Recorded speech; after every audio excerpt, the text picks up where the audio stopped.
All right, guys, welcome back. Today we're going to do Artemis Requiem number 5. Yeah, we do another number 5 on my channel.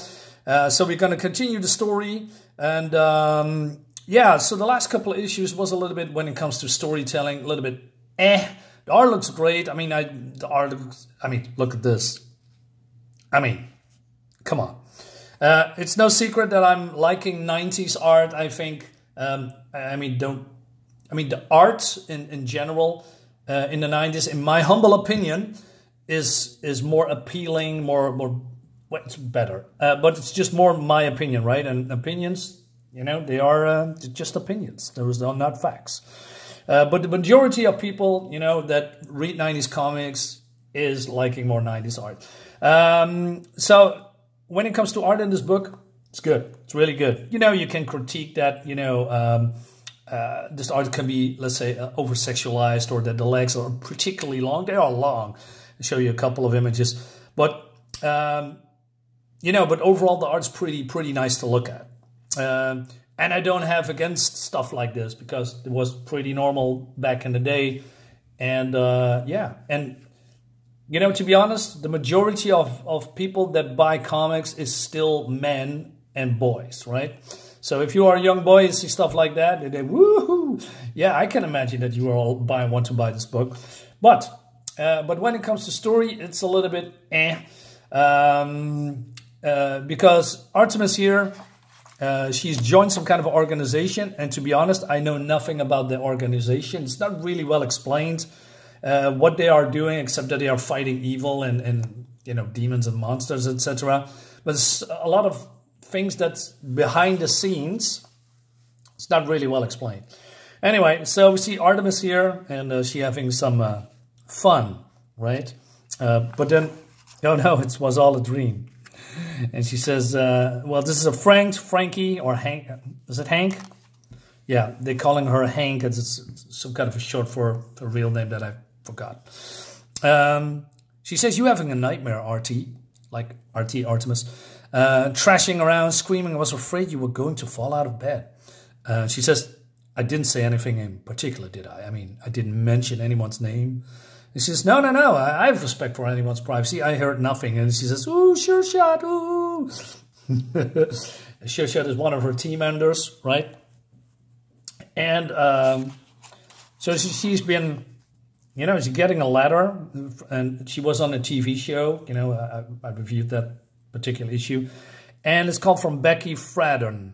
And Becky explains that she is a fan of her, basically, and she had a baby last year, and because she has some kind of an evil nature, she has trouble raising him right, and therefore, if I'm reading along the lines, Becky's baby will be evil too. So I'm not sure what the evil nature is, basically, but that's how she refers to herself, you know, having an evil nature. And she wants to have a job, and she can do it, and now she thinks that her baby is possessed, and she's asking, basically, a Requiem here, maybe you can help us, right? But we leave that particular story a little bit here, because they got an assignment earlier, and I thought it was in relation to the letter, but it was, I think, not, or maybe it's connected somehow. So she says, was the expedition successful? So the woman says, well, we got a people called Signal Ray, Pell-Mell, and the Snow Owl to investigate. So it seems that they are having some, I don't know, back by, you know, courier, is that how you say it? Let's say the postman brought it. And it was skulls, and basically they're dead. And somebody did that.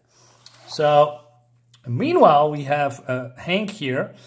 Did some snooping around inside of the Hellenders. That's the team that they both moved into, right? They are both team members. So it seems that Hank has some kind of a hunch that is something off within what happens in the Hellenders. And there's some people here reporting. Now, I believe, but I'm not entirely sure, these are just people, you know, working for the Hellenders, or they are supporting the Hellenders. That's not really entirely clear. So this guy comes in and says, hey, what are you doing here? Basically, stop snooping around. and well, she's a little bit in trouble, right? All right. So Artemis comes in and you are needed, Jessup. We are needed.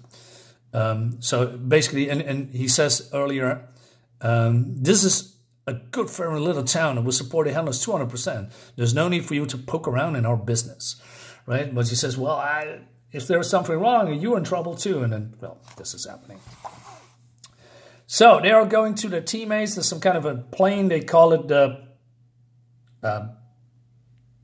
Angel Wing. And now we're getting introduced to a lot of other members that I haven't seen before. I didn't even know that they are existent. And that's basically a little bit my main flaw of this story.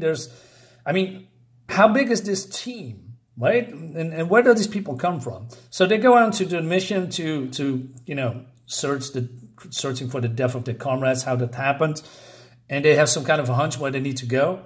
And they have some, I don't know, a little banter here and about vampire kingdoms that we are never going to see.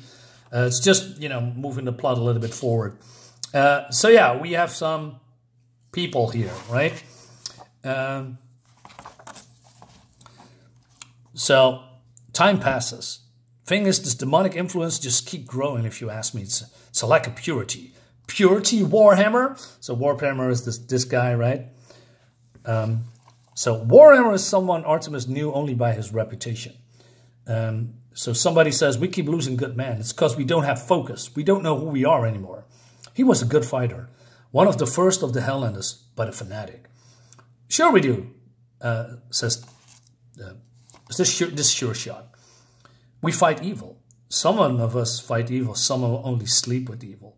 So Artemis knew who they were glaring at. They never really forgot she had once been a bride to one of the barons of Hades. It would only bother her if such things did. But she wished she could get Sure Shot, see Sure Shot's expression. So maybe Sure Shot is ashamed, maybe? I don't know. Anyway, so they go into the cemetery, right? And just checks the address. Ads. So they are going off ship, looking for clues and Hank, called now Sojourner, that's a superhero name, I guess, although she's just a police cop with no powers. She says, stay with the ship. But Artemis, for once, don't argue with me. Stay with the ship. So I believe this one is the leader or one of the higher-ups. She says the ship has automatic defenses. It's too complex for her to fly without training. And I thought, okay, why is this important? We come back to that a little bit later. And who will radio for help if we don't come back? All right, so they're going in. So the gates were open.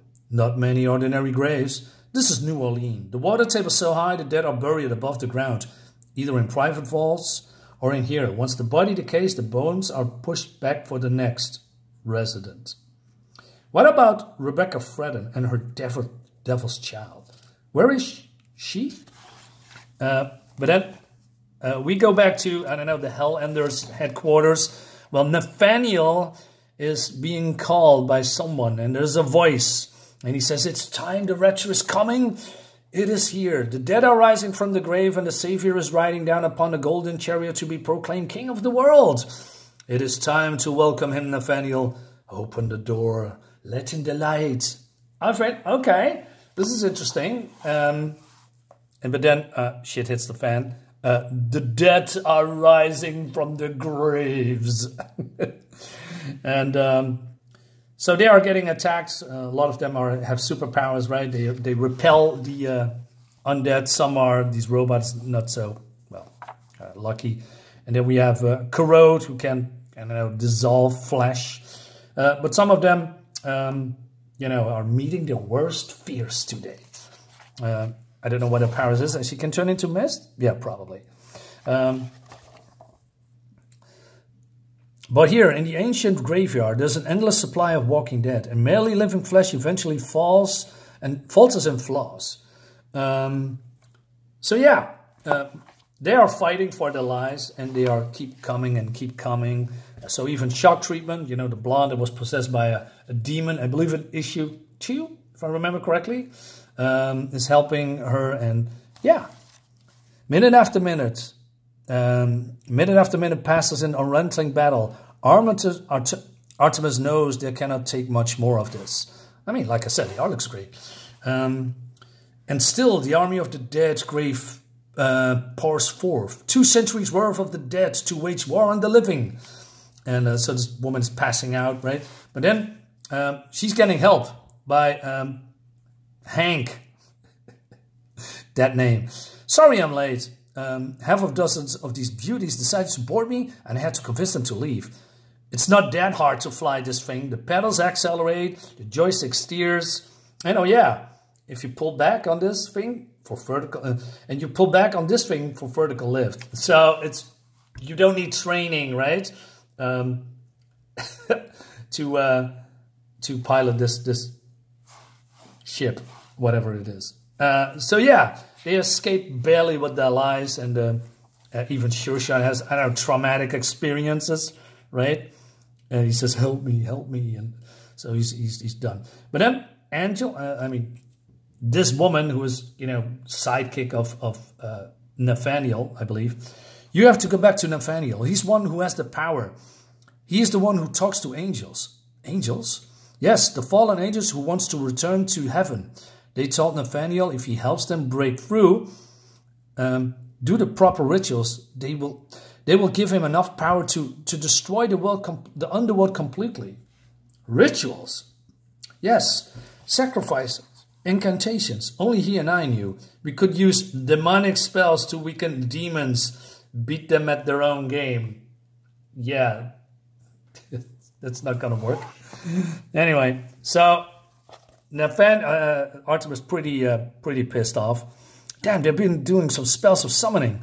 Land near the church. What's there? Holy water. So this guy doesn't want to, you know, cooperate. But of course, Artemis convincing him to, you know, well, work with it, work with them all. Yeah, holy water, demons, vampires, maybe. Anyway.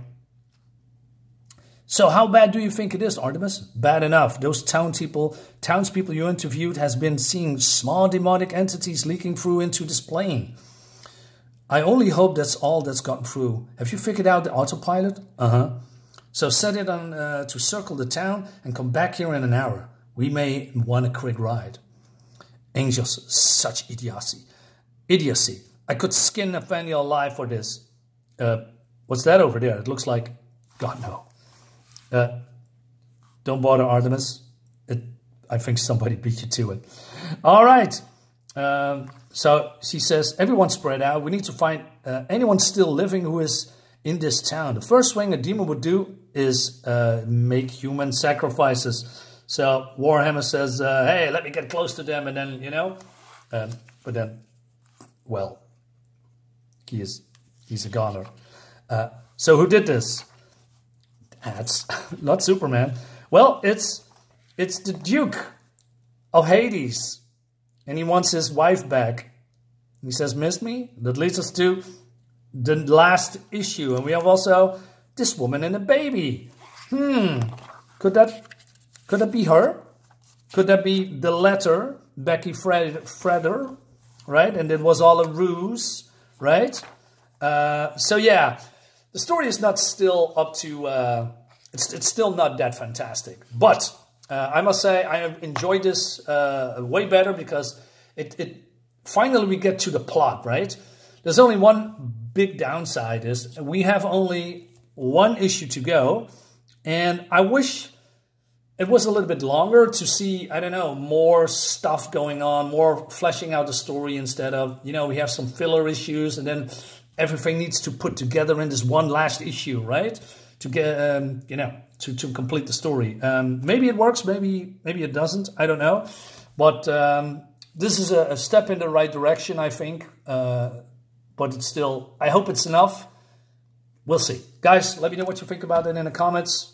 And I'll see you next time. Bye-bye.